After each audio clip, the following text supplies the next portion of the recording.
సంపాదన లేని మగవాన్ని, సంతానం లేని ఆడదాన్ని ఈ సమాజం ఎలా చూస్తుంది?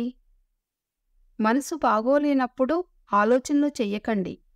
అలాగే శరీరం బాగోలేనప్పుడు పనుల గురించి ఆలోచించకండి.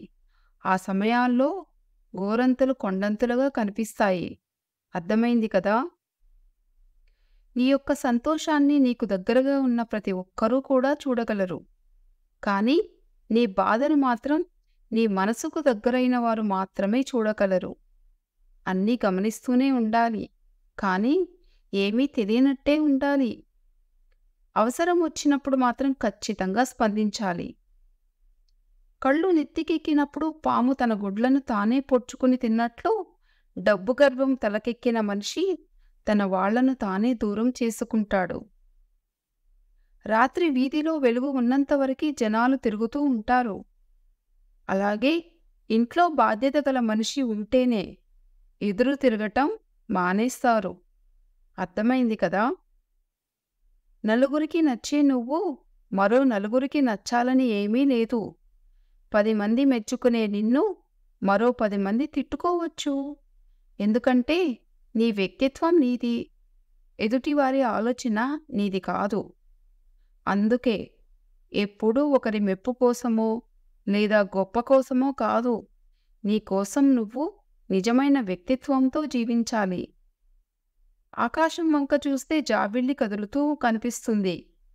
కానీ నిజం ఏమిటంటే కదిలేవి మేఘాలు, జాబిల్లి కాదు.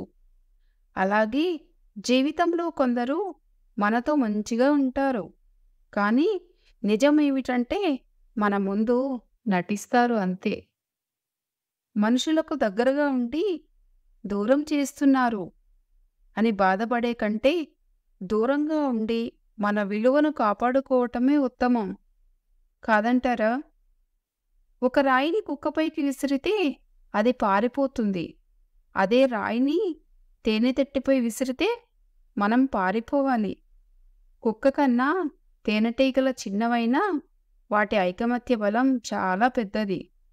ఐకమత్యమే మహాబలమని ఊరికే అనలేదు పెద్దలు. గుర్తుంచుకోండి.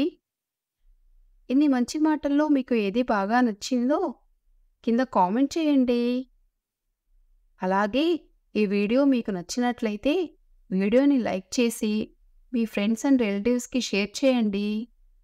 ఛానల్ని సబ్స్క్రైబ్ చేసుకోవటం మాత్రం మర్చిపోకండి. Thank you for watching.